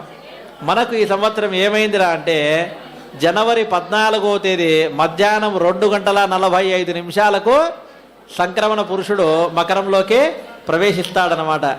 అంటే ఏమి, మనకు సంక్రాంతి పండగ ఎప్పుడైతే పర్వణ పుణ్యకాలం ప్రారంభమవుతుందో కేవలం 16 గంటలు మాత్రమే ఉంటుంది. అంటే మధ్యాహ్నం 2:45కు ప్రారంభమైతే 15వ తేదీ ఉదయం 6:45 వరకు మాత్రం ఉంటుంది. అప్పుడు మీరు అనుకోవచ్చు 15వ తేదీ ఉదయం 6:45కే సంక్రాంతి పండుగ చేయవచ్చు కదా స్వామి అని. కానీ ఆ దినం మనకు 6:48 సూర్యోదయం అవుతుంది. ఈ పిండ ప్రదానాదులు కార్యక్రమాలు అన్నీ కూడా మనము సూర్యుడు లేకపోతే చేసేదానికి అధికారము లేదు. సూర్యుడు అస్తమించి సూర్యోదయం వరకు అంతా కూడా మనము ఈ కార్యక్రమాలు చేయకూడదు. కాబట్టి జనవరి 14వ తేదీ సంక్రాంతి పండగ. ఆ దినము మీరు అనుకోవచ్చు సంక్రాంతి పండగ ఆ దినం 2:45కి వస్తే మేము అప్పుడు వంట చేసి దేవునికి పెట్టాలి నా స్వామిని. మీరు వంట చేయడము దేవునికి నివేదన అంతా కూడా పగటి కాలంలో లక్షణంగా చేసుకోవచ్చు యథావిధిగా. దేవాలయ సందర్శనం మాత్రం పర్వణ పుణ్యకాలం ప్రారంభమైనాకనే చేయాలి. సంక్రమణ పుణ్యకాలం అంటే సాయంకాలం 3 గంటల నుంచి మనమంతా కూడా దేవతారాధన చేసేదానికి మంచి కాలం. కాబట్టి ఎవరైనా తర్పణాది కార్యక్రమాలు చేసుకుంటే జనవరి 14వ తేదీ మధ్యాహ్నం 2:46 మొదలుకొని 5:45 ఆ 3 గంటల లోపలనే మనం తర్పణాలు, గుమ్మడికాయ దానం ఇవన్నీ కూడా చేయవచ్చు. ఆ లోపల మాత్రం మనం చేసేదానికి లేదు. ఇంకా 13వ తేదీ యథావిధిగా భోగి పండగ. ఈ సంవత్సరము మకర సంక్రాంతి ఆ యొక్క సంక్రమణ పురుషుడనే ఆయన వ్యాఘ్రం పులి మీద వస్తూ ఉన్నాడు. పులి మీద ఎప్పుడైనా కనుక వస్తే భయము భీభత్సం అంటే మనకు భయాన్ని కలిగిస్తూ తెలియని ఒక భయాన్ని కలగజేస్తుంది అనమాట. కాబట్టి ఆ సంక్రమణ పర్వణ పురుషుడి వల్ల ఆ యొక్క ఫలితాన్ని మనకు వస్తుంది. ఇది మనకు ఈ సంవత్సరం యొక్క ఫలితం. గుర్తుపెట్టుకోండి, ఇది ఈ సంవత్సరంలో ఏదైతే గ్రహణాలు ఉన్నాయి, ఏవైతే నదీ పుష్కరాలు ఉన్నాయి, ఏవైతే ఇబ్బందులు అన్నీ కూడా మీకు తెలుసుకున్నారు. ఇప్పుడు ఈ పంచాంగ శ్రవణం, దీన్ని పంచాంగ శ్రవణం అంటారు. ఈ శ్రవణం వల్ల మీకు ఈ యొక్క ఫలితాలన్నీ కూడా ఖచ్చితంగా వస్తాయి. ఇప్పుడు ఇంకా రాజాది నవనాయకుల యొక్క అనుగ్రహంతో 12 రాసుల వారికి ఎట్టెట్లా ఉంటుంది ఏం కదా అనేది చెప్పడం అన్నమాట. మనకు అశ్విని నక్షత్రము, భరణి నక్షత్రము, కృత్తికా నక్షత్రం మొదటి పాదం, 9 పాదాలైతే ఒక రాశి. ఈ 9 పాదాల్లో జన్మించిన వారు మరి కూడా చెప్తున్నాను, గుర్తుపెట్టుకోండి. ఇది కనుక మీరు బాగా వింటే ఇంకా మళ్ళీ స్వామి మా రాశి ఏమైందని అడగాల్సిన అవసరం ఉండదు. మేషరాశి మొట్టమొదటి రాశి మేషరాశి. అశ్విని నక్షత్రము, భరణి నక్షత్రము, కృత్తిక మొదటి పాదం. ఈ యొక్క రాశిలో మేషరాశి వారికి 8 రూపాయల ఆదాయము, 14 రూపాయలు ఖర్చు. అంటే ఆదాయం 8, ఖర్చు 14, అంటే 6 రూపాయలు వ్యయంతో ఉందన్నమాట. కాబట్టి మేషరాశి వారికి ఈ సంవత్సరం అంత పరిపూర్ణమైన బలము లేకపోయిందని చెప్పేది. దేవుణ్ణి పూజించాలో చెప్పండి. తర్వాత మేషరాశి వారు ఈ గుర్తుపెట్టుకోండి, ఇది కేవలం మీకు పంచాంగ శ్రవణంలో వేదం ఏదైతే చెప్పిందో అది మాత్రం చెప్తున్నాం. స్వామి మాకు ఈ ఇబ్బంది ఉంది, ఈ ఇబ్బందులు తొలగవా? ఎప్పుడైనా గుర్తుపెట్టుకోండి, ఉపసంహారం లేని పరిస్థితి ఎక్కడ ఉండదు. మనకి ఏదన్నా ప్రయోగం ఉంది అంటే దానికి ఖచ్చితంగా ఉపసంహారం ఉంటుంది. కాబట్టి మేషరాశి వారికి ఆదాయ వ్యయాలు అంటే మాకు 6 రూపాయలు నష్టంగా స్వామి ఈ సంవత్సరం, ఆ నష్టాన్ని ఎట్లా పూడ్చుకోవాలంటే మేషరాశికి అధిపతి కుజుడు. కుజునికి అధిష్టాన దేవత ఎవరంటే దుర్గాదేవి. కాబట్టి మేషరాశి వారంతా కూడా దుర్గాదేవిని, దుర్గా సప్త శ్లోకనే ఒక మనకంతా కూడా ఒక పారాయణం అంటే 7 శ్లోకాలు పఠించేది ఉందన్నమాట. మన ఆరాధ్య ఛానల్ ద్వారా మనము దుర్గా సప్త శ్లోక ఏదైతే ఉందో ఆ సప్త శ్లోకిని మనం ఆల్రెడీ వదిలినాం. ఆ వదిలినది మళ్ళీ రిమైండ్ చేసుకొని మళ్ళీ కూడా వదులుతాం మేము. ఆ వదిలిదాన్ని మీరు చూసుకొని ఆ దుర్గా సప్త శ్లోక ఏదైతే ఉందో దాన్ని పఠించడం వల్ల మేషరాశి వారికి సమస్తమైన జయాలు, శుభాలన్నీ కూడా కలుగుతాయి. తర్వాత కృత్తిక 2, 3, 4 పాదాలు, రోహిణీ నక్షత్రం, మృగశిర 1, 2 పాదాలు. ఈ యొక్క వారిని వృషభ రాశి వారు అంటారు. అంటే వృషభ రాశిలో మనకు కృత్తికా నక్షత్రం 2, 3, 4 పాదాలు, రోహిణి నక్షత్రం 4 పాదాలు, మృగశిర 1, 2 పాదాలు ఉంటే ఆ రాశిని వృషభ రాశి అంటారు. ఈ వృషభ రాశి వారికి 2 రూపాయల ఆదాయము, 8 రూపాయల ఖర్చు. 2 రూపాయల ఆదాయము, 8 రూపాయల ఖర్చు. అంటే ఇక్కడ వీరికి కూడా 6 రూపాయలు ఖర్చు ఉంది. గుర్తుపెట్టుకోండి, మేషరాశి వారికి ఖర్చే, వృషభ రాశి వారికి ఖర్చే. అయితే మేషరాశికి అధిపతి ఎవరు? కుజుడు. ఈ సంవత్సరానికి రాజు కదా కుజుడు. రాజు యొక్క అనుగ్రహం గనక ఉంటే, కొంత దైవానుగ్రహం అంటే మనం దుర్గాదేవిని ఉపాసన చేయడం వల్ల ఆ ఫలితం అంతా కూడా, ఆ దుష్ట ఫలితం అంతా పోతుంది. అదే వృషభ రాశి వారికి మంచి సత్ఫలితం కావాలంటే తులా వృషభయో భృగు, తులా వృషభ రాశికి అధిపతి శుక్రుడు. ఈ యొక్క శుక్రుడు సరిగా లేకపోతే గనక వచ్చే వైఫల్యం ఏదైతే ఉందో, అంటే మనకు ఈ వృషభ రాశికి 6 రూపాయలు నష్టం. గుర్తుపెట్టుకోండి, నష్టం అంటే కేవలం ధనమే కాదు, సౌభాగ్యం, ఆరోగ్యం, ఇవన్నీ కూడా అష్టైశ్వర్యాలు అంటూ ఉంటాం. అష్టైశ్వర్యాల్లో ఆరోగ్యం ఒకటి, ఐశ్వర్యం ఒకటి, ఇవన్నీ కూడా మనకు వస్తాయి. అటువంటివన్నీ ఏవైతే మనకు మైనస్ అవుతుందో, అంటే ఇబ్బంది కలుగుతుందో, దాన్ని పరిపూర్ణతం చేయాలంటే శుక్రుడు అధిపతి. శుక్రుడికి అధిష్టాన దేవత ఎవరంటే లలిత. ఇప్పుడు లలితా సహస్రనామంలో కూడా మన ఆరాధ్య ఛానల్ ద్వారా ఇచ్చినాం. ఏం చెప్పినాము అంటే, నీకు ధనం కావాలి అంటే ధనం మీద అంటే 10 రూపాయలు మనం సంపాదించుకోవాలి, దీనికి ఏం చేస్తే మంచిది? ఆరోగ్యం బాగలేదు, ఏం చేస్తే మంచిది? సంతానం లేదు, ఏం చేస్తే మంచిది? ఇప్పుడు నేను చెప్పినా కదా, ఆ 6 రూపాయలు మైనస్ అనేది 6 రూపాయలు డబ్బే కాదు, అన్ని విధాలుగా 6 విధాలుగా మనకు ఆ మైనస్ ఉంటుంది. అవన్నీ పోగొట్టేదానికి మీకు ఏమి ఇబ్బంది ఉంటుందో ఆ ఇబ్బందిని సవరణ చేసుకునేదానికి వృషభ రాశి వారికి అందరు కూడా లలితా సహస్రనామంలో, ఇప్పుడు చూడు మీరు అనొచ్చు, అవి 183 శ్లోకాలు ఉన్నాయి స్వామి, అన్ని శ్లోకాలు మేము పఠించడం అంటే కష్టం. ఇప్పుడు ఆడవాళ్లకు ఇంట్లో పని చేసుకోవాలా, దేవాలయం పోవాలా, మంచి చెడ్డ చేసుకోవాలి, ఇవన్నీ ఉంటాయి. స్త్రీకి మీ యొక్క పనే మీకు పరమౌషధం అని చెప్పి వేదం చెప్పినారు. కాబట్టి చిన్న చిన్న రెమెడీలతో, అంటే ఆ లలితా సహస్రనామంలో మీకున్న ఏం ఇబ్బంది ఉందో ఆ ఇబ్బందికి తగిన విధంగా మనం ఛానల్ ద్వారా అవి కూడా చెప్పినాం. కాబట్టి దాన్ని మీరు పాటిస్తే కనుక ఆ యొక్క శుక్రుని యొక్క అనుగ్రహం ఎప్పుడైతే వస్తుందో వృషభ రాశి వారికి అంతా కూడా జయము లాభం అంతా కలుగుతుంది. తర్వాత మృగశిర 3, 4 పాదాలు, ఆరుద్ర నక్షత్రము, పునర్వసు 1, 2, 3 పాదాలు, ఈ మొత్తం వీటినంతా కూడా మిథున రాశి వారు అంటారు. మిథున రాశి వారికి కన్యా మిథునయోర్ బుధ, కన్యా మిథున రాశులకంతా కూడా బుధుడు అధిపతి. ఈ కన్యా రాశి వారికి 5 రూపాయల ఆదాయము, 5 రూపాయలు వ్యయం. స్వామి ఆదాయం వ్యయం సరిసమానం ఉంది కదా, ఇంకేమంటే గుర్తుపెట్టుకోండి, ఆదాయం వ్యయం సమానం ఉండి వ్యయం ఖర్చు లేదంటే వాళ్ళ లాభం కిందికే లెక్క, అంటే మంచిదే. కానీ ఆ మంచి అనేది ఇంకా 1 రూపాయి మాకు రావాలి, లేదు ఇంకా కొంత మంచి జరగాలి, ఇంకా ఏమన్నా జరగాలనుకుంటే బుధుడు అధిపతి. బుధునికి ఎవరు అధిష్టానం చెబుతుంటే మహావిష్ణువు. విష్ణు సహస్రనామం చేస్తే చాలా విశేషం. విష్ణు సహస్రనామం చేయలేరు, మన సత్యనారాయణ స్వామి టెంపుల్లో సాక్షాత్ మహావిష్ణువు ఆయన. శ్రీహరి యొక్క అవతారాల్లో ఒక అవతారమే సత్యనారాయణ స్వామి. కాబట్టి ఆ సత్యదేవుని యొక్క అనుగ్రహం ఎవరికైతే బుధానుగ్రహం లేదో వారందరూ కూడా స్వామివారికి చూడండి, ధనంతోనే అన్ని సమస్యలు తెగుతాయి, ధనం ఉంటేనే పూజలు చేసుకుంటేనే కర్మ పోతుంది అనేది అబద్ధం. ధనం ఉన్నవాడు, అందుకనే మనకి యొక్క సత్యనారాయణ స్వామి వ్రతం చేసేటప్పుడు కూడా ఎవరు శక్త్యానుసారము, ఎవరెవరి శక్తిని అనుసరించుకొని లోభిత్వం లేకుండా భగవదారాధన చేయమని చెప్పినారు. మనకు శక్తి ఉంది, హోమాలు చేసుకోవడం, పూజలు చేసుకోవడం. మనకు శక్తి లేదు, దేవాలయంకి వచ్చి ఈ యొక్క బుధానుగ్రహం సంపాదించడం, మహావిష్ణువు సేవించడం, సత్యదేవుణ్ణి సేవించడమే. దీన్ని కాయిక తపస్సు అంటారు. అంటే మనము మన యొక్క కాళ్ళతో ఇంటి నుంచి నడుచుకొని రావడం కానీ, చాలా దూరం ఉంది దేవాలయంకి వచ్చి దేవాలయంలో ప్రదక్షిణ చేయడం అంటే ఏమనుకున్నారు? ప్రదక్షిణ చేయడం అంటే కేవలం మీ పాపాన్ని పోగొట్టుకోవడం కాదు, కాయిక తపస్సు. కాయికం అంటే శరీరం, శరీరంతో చేసే తపస్సునే ప్రదక్షిణ చేయడము, మన ఇంటి నుంచి దేవాలయానికి రావడం, ఇవన్నీ కూడా కాయిక తపస్సు.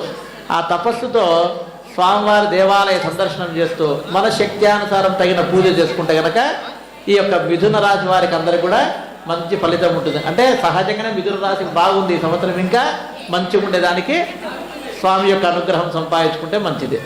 తర్వాత పునర్వసు 4వ పాదము, పుష్యమీ నక్షత్రము, ఆశ్లేష నక్షత్రం, ఈ మొత్తం కర్కాటక రాశి అంటారన్నమాట.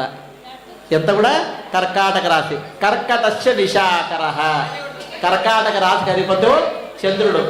గుర్తుపెట్టుకోండి, పరిపూర్ణమైన శుభగ్రహంతో కూడుకున్నవాడు ఎవరంటే ఈ సంవత్సరానికి అధిపతి కుజుడు, కర్కాటక రాశికి అధిపతి చంద్రుడు. చంద్రునికి కుజునికి మిత్రత్వం, మిత్రత్వం బాగుంది కాబట్టి 14 రూపాయల ఆదాయం, 2 రూపాయలు ఖర్చు. అంటే కర్కాటక రాశి వారికి పరిపూర్ణంగా బాగుంది ఈ సంవత్సరం. కర్కాటక రాశికి సహజంగా 6 సంవత్సరాలు సరిగా లేకుండా ఈ సంవత్సరం చాలా బాగుంది.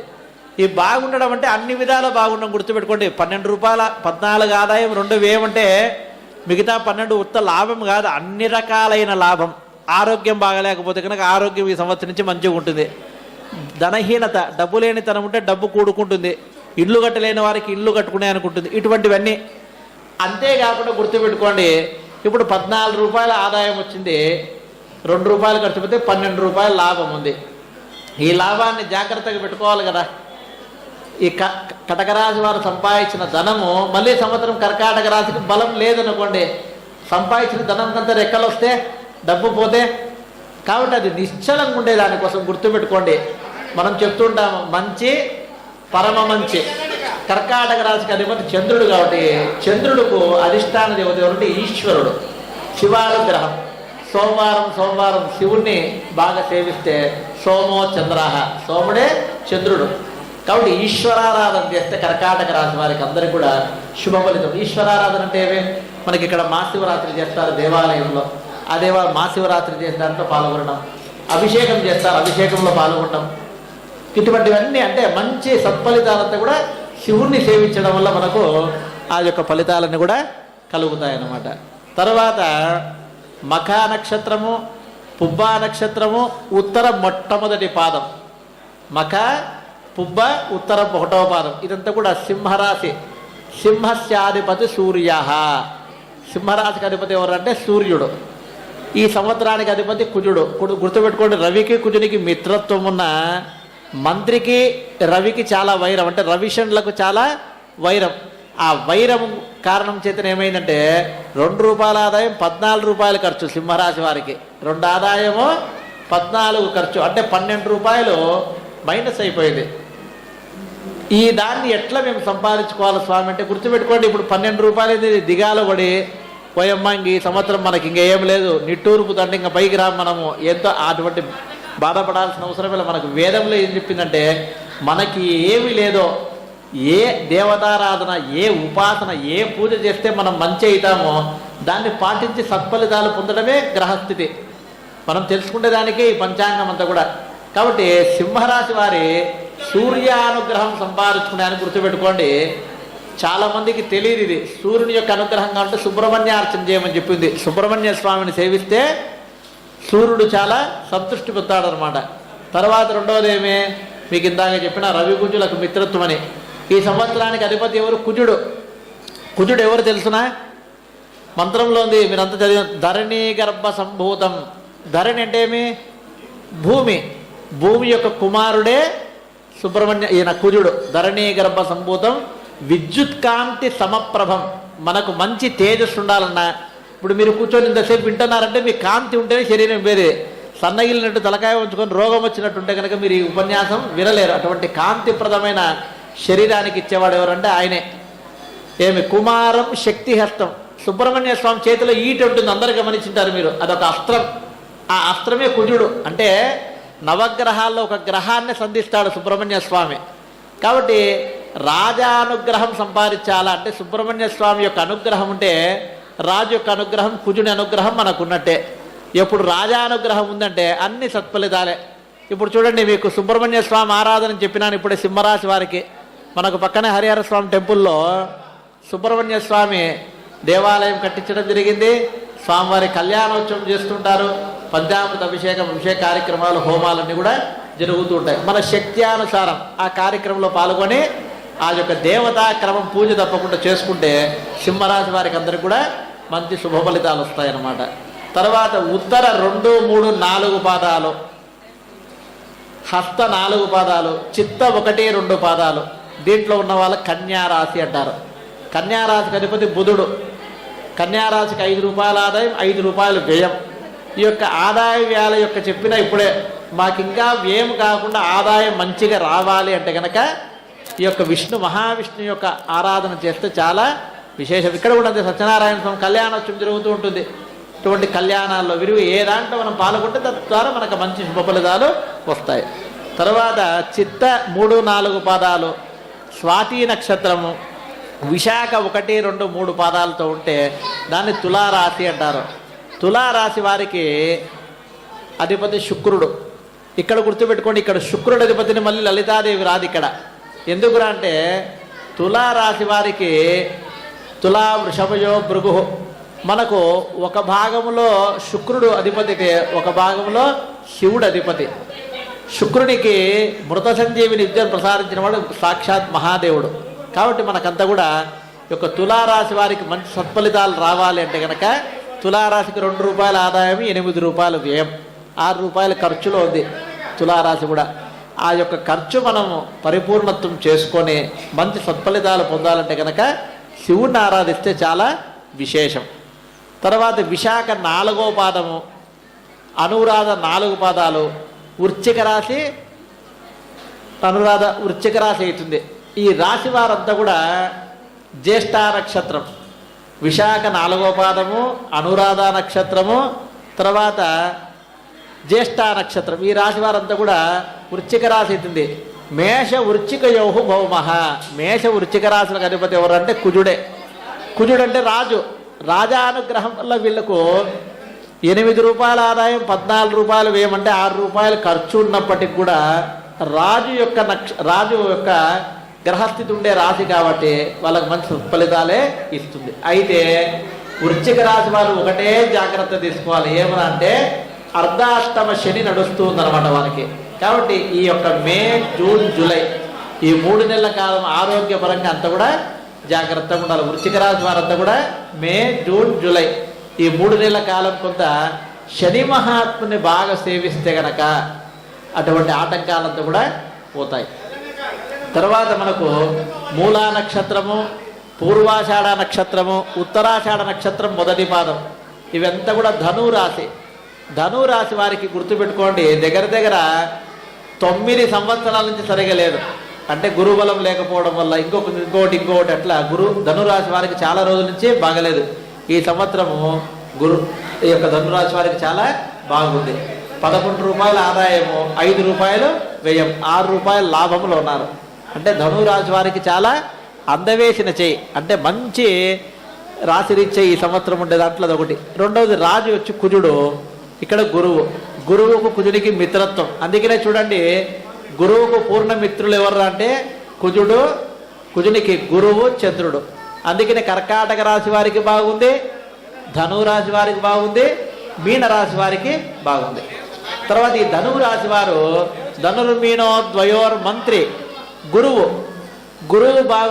అంటే గురువు ఇప్పుడు మీకేమి 11 రూపాయల ఆదాయము, 5 రూపాయలు ఖర్చు అయితే 6 రూపాయలు మిగులున్నా ఇంకా బాగుండాలంటే కనుక శివార్చన. ధనురాశి వారు కూడా శివుణ్ణి విశేషంగా సేవిస్తే చాలా విశేషమైన ఫలితాన్ని పొందవచ్చు. తర్వాత ఉత్తరాషాఢ 2, 3, 4 పాదాలు, శ్రవణ నక్షత్రము, ధనిష్ట 1, 2 పాదాలు అంతా కూడా మకర రాశి. ఈ మకర రాశికి అధిపతి శని మహాత్ముడు. గుర్తుపెట్టుకు, మకర రాశికి అధిపతి శని మహాత్ముడు. ఈ యొక్క శని మహాత్ముడు అధిపతి అయినప్పటికీ కూడా మకర, కుంభ, మీనరాశుల వారికి గుర్తుపెట్టుకోండి, మకర రాశి, కుంభరాశి, మీనరాశి ఈ 3 రాశి వారికి ఏలినాటి శని అనేది జరుగుతుందన్నమాట. ఏలినాటి శని అంత్యం చిట్ట చివరికి పోతూ ఉందన్నమాట. మకర రాశి వారికి పోతుంది, కుంభరాశి వారికి మధ్యలో ఉంది, మీనరాశి వారికి శని ప్రారంభమైంది. అర్థమైందా మీకు? మకర రాశి వారికి రేపు 2025 జనవరికి మకర రాశి వారికి ఏలినాటి శని వెళ్ళిపోతుంది. కుంభరాశి వారికి ఇంకా 6.5 సంవత్సరాలు ఉంటుంది. తర్వాత మీనరాశి వారికి ఇంకా 6.5 సంవత్సరాలు ఉంటుంది. కుంభరాశి వారికి వచ్చేసి 2.5 సంవత్సరం ఉంటుందన్నమాట. ఇట్లా మనకు శని మహాత్ముడు ఒక్కొక్క రాశిలో, అంటే ఇప్పుడు కుంభరాశిలో గోచారించి శని మహాత్ముడు ఉన్నాడు. గోచారానికి 12, 1, 2 ఇళ్లలో శని మహాత్ముడు సంచరిస్తే దాన్ని ఏలినాడు శని అంటారు. ఆ శని ప్రభావం వల్ల మనకు కొంత విపత్తులు ఇవన్నీ కూడా జరుగుతూ ఉంటారు. అంటే ఏవి తెలియని ఏదో ఒక ఇబ్బందులు జరుగుతుంటాయి. కానీ మకర రాశి వారికి ఇంకా శని విడిచిపెడుతూ పోతుంది కాబట్టి మంచి రాజ్యాధికారాన్ని, అంటే మంచి లాభాన్ని, సంఘంలో మంచి గౌరవ ప్రతిష్ట అంతా కూడా కలిగిస్తుంది. తర్వాత మకర రాశి వారు ఇంకా బాగుండాలంటే కనుక శని మహాత్ముని సేవిస్తే చాలా విశేషం. తర్వాత శని ప్రత్యంగిర, మేము శని మహాత్ముని కాస్తాం, మాకు దేవతారాధన ఏదో చెప్పండి అంటే ప్రత్యంగిరాదేవి అనే అమ్మవారిని సేవిస్తే కనుక శని మహాత్ముడు మన దగ్గరికి కూడా రాడు.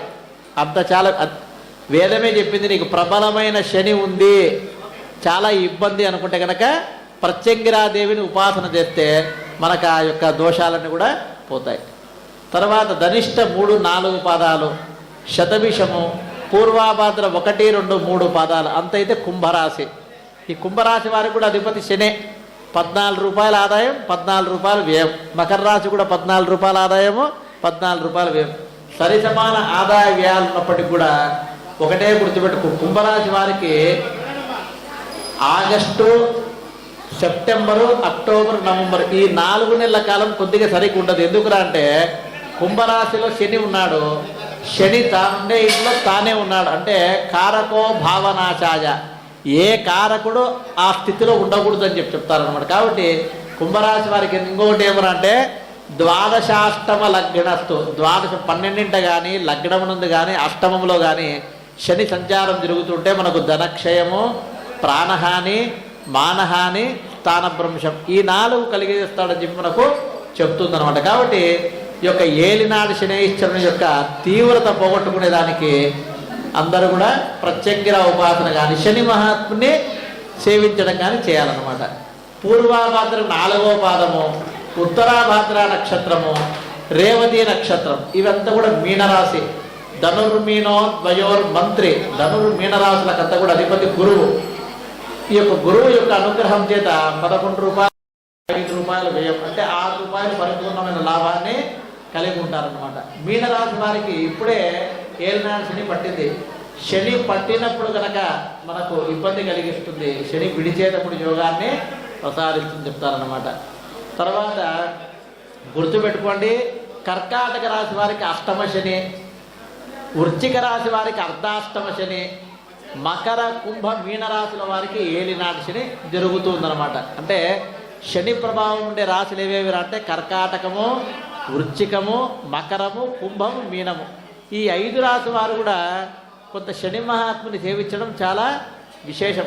మీకు ఇంతకుముందు మొట్టమొదటే చెప్పేటప్పుడు చెప్పినాను, ఏం చెప్పినానంటే అందరూ కూడా ఈ సంవత్సరం శని మహాత్ముని సేవించాలి. శని మహాత్ముని సేవిస్తే కనుక మనకు ఉన్న కొన్ని ఇబ్బందులు తొలగిపోతాయి అనమాట. ఎందుకంటే ఈ క్రోధినమ్మ సంవత్సరానికి అధిపతి ఎవరు అంటే ఇప్పుడు గుర్తుపెట్టుకోండి, సత్యనారాయణ స్వామి టెంపుల్కి వస్తారు, సాయిబాబాను నమస్కారం చేసుకుంటారు, బయట గణపతికి నమస్కారం చేసుకుంటారు, శివునికి నమస్కారం చేసి పూజ చేస్తారు. ఈ దేవులాన్ని సత్యనారాయణ స్వామి టెంపుల్ అంటారు కానీ శివాలయం అనరు, సాయిబాబా గుడి అనరు. అట్లా ఏ దేవతలు మనకు ఇబ్బందికరంగా ఉంటుందో ఆ దేవతలను ఖచ్చితంగా ఆరాధన చేస్తూ మీ ఇష్టదేవాలు ఎవరికైనా పూజ చేసుకోవచ్చు. కాబట్టి కర్కాటక రాశి, వృశ్చిక రాశి, మకర, కుంభ, మీన రాశులు ఈ 5 రాశుల వారు కూడా శనివారాల పూట ఇంత నవగ్రహాలకు తిరగడము, నువ్వుల నూనెతో దీపారాధన చేయడము, ఒక నల్లని గుడ్డలో నూగులు వేసుకొని ఆ యొక్క నూనెలో ఆ యొక్క నువ్వులంతా నానబెట్టి నల్లని దారం చుట్టి దీపారాధన చేస్తే శనైశ్వర దోషము పోతుంది. తర్వాత తంత్రశాస్త్రంలో కూడా ఒకటి చెప్పినారు. ఏం చెప్పినారంటే ప్రబలమైన శని గనక పట్టి మనల్ని పీడిస్తూ ఉందంటే గనక దేవాలయం ఇక్కడ నామూషి పడకుండా దేవాలయంలో సేవ చేసిన, దేవాలయం బయట కసువు కొట్టిన ప్రబలమైన శనులు మీరు నమ్ముతారు నమ్మరో ఎటువంటి విశేషమైన శని మహాత్ముని పీడలు ఉంటే కూడా దేవాలయం కసువు కొడితే పోతుంది. మనం దేవాలయం కసువు కొట్టడం అంటే అది చిన్నతనం కాదు, దేవాలయం శుభ్రం చేయడం. ఒకవేళ మనం బయట ప్రాంతం కొట్టలేకపోయినా 10 మంది చూస్తారని ఇప్పుడు దేవాలయంకి వస్తాం. మనం దేవాలయంలో బూజు ఉంటుంది, ఆ బూజు మనం తుడచొచ్చు, తప్పు లేదు. ఆ దేవాలయంలో బూజు తుడిచిన, దేవాలయం శుభ్రంగా అలికిన, ఇప్పుడు సంఘం వారు ఉంటారు, మనం స్వచ్ఛందంగా వచ్చి మేము పలానా రోజు ఈ యొక్క సేవ చేస్తామని చెప్పి ఆ భావనతో ఎవరైతే దేవాలయం యొక్క పని చేస్తారో ఖచ్చితంగా శనైశ్వర పీడ. గుర్తుపెట్టుకోండి, అంటే మన దగ్గర ధనం లేకుండా ఇబ్బంది కలిగి చాలా ఇబ్బందులు కనుక కలిగితే 1 రూపాయి ఖర్చు పెట్టుకోకుండా ఖచ్చితంగా దేవాలయం యొక్క సేవ చేస్తే 100కి 100 రూపాయలు శని మహాత్ముడు యొక్క పీడనే తగ్గుతుందని చెప్తారనమాట. అంతేకాకుండా తంత్రశాస్త్రం ప్రకారము 4 రోడ్లు ఎక్కడైతే కలుస్తుందో ఆ 4 రోడ్ల కూడలిలో మనం నడిచినప్పుడు కాలి మట్టి వస్తుంది. ఆ మట్టి కొద్దిగా తీసుకొని ఇంటిలో పాత మేకులు కొట్టింటాం మనం, క్యాలెండర్ తగిలించుకోవడానికి, పటాలు తగిలించుకోవడానికి.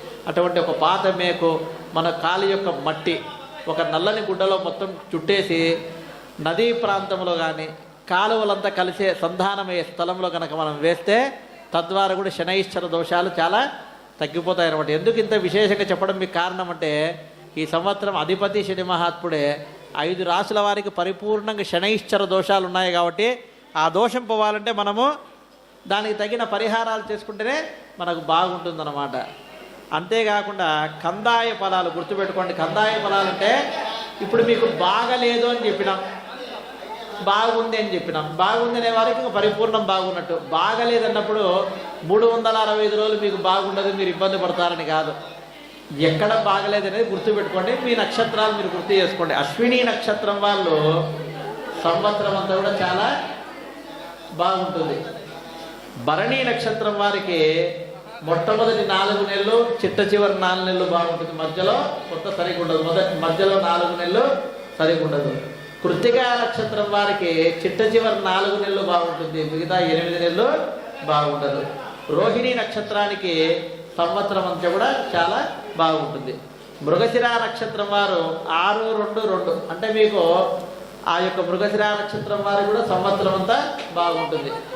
అంటే ఇక్కడ గుర్తుపెట్టుకోండి, ఇప్పుడు మృగశిర నక్షత్రం బాగుంది స్వామి, మాది వృషభ రాశి అయింది, 2 రూపాయల ఆదాయం, 6 రూపాయలు వేయమన్నా, 8 రూపాయలు వేయమంటే 6 రూపాయలు నష్టంలో ఉన్నామని చెప్పినారు, మళ్ళీ మీరు బాగుందని చెప్తున్నారు కదా స్వామి అంటే, ఆ బాగుంది అని కందాయ ఫలాలు వస్తే దాని అర్థం ఏమిరా అంటే, నీకు 6 రూపాయలైన ఖర్చు ఏదైతే ఉందో అదంతా కూడా ఇల్లు కట్టుకుంటారో ఖర్చు అయిపోతుంది. అది మంచి కానీ చెడు కాదు కదా. అట్లా కాకుండా బాగలేదని చెప్పి నిజంగా గ్రహస్థితి బాగలే, కందాయ ఫలాలు బాగలేనప్పుడు ఏమైందంటే అప్పుడు అనారోగ్యం, అప్పుడు మనకు కొంత ఇబ్బందులకరంతో పోయే ధనం అన్నమాట. అది కారణం. తర్వాత ఆరుద్ర నక్షత్రం వారు కూడా అంటే మొట్టమొదటి 4 నెలలు బాగుంటుంది, మొత్తం 8 నెలలు సరిగ్గా ఉండదు. పునర్వసు నక్షత్రానికి 12 నెలలు కూడా బాగుంటుంది. పుష్యమి నక్షత్రానికి 12 నెలలు బాగుంటుంది. ఆశ్లేష నక్షత్రం మొట్టమొదటి 4 నెలలు, చిట్ట చివరి 4 నెలలు బాగుంటుంది, మధ్యలో 4 నెలలు బాగుండదు. మకా నక్షత్రానికి చూడండి, మకా నక్షత్రానికి సంవత్సరం అంతా బాగుంది, మరి 2 రూపాయల ఆదాయం, 14 రూపాయలు ఏమన్నా ఆ వ్యయం అనేది ఇప్పుడు అదేమనేది మళ్ళీ కూడా చెప్తున్నారు. 2 రూపాయల ఆదాయం 14 వేయమంటే మిగతా 12 రూపాయలు ఏదైతే రవిశన్లకు సరిపోకుండా మనకు 12 రూపాయలు ఖర్చు అయినప్పటికీ కూడా సంవత్సరానికి అధిపతి అయిన రాజు కుజుడికి రవికి మిత్రత్వం కాబట్టి ఆ 12 రూపాయలు మీకు దైవ కార్యాలకు, గృహ నిర్మాణాలకు, వివాహ శుభకార్యాలకంతా కూడా ఆ ధనం నష్టపోతారు తప్ప. అంటే నష్టపోవడం అంటే ధనం ఖర్చు కావడం.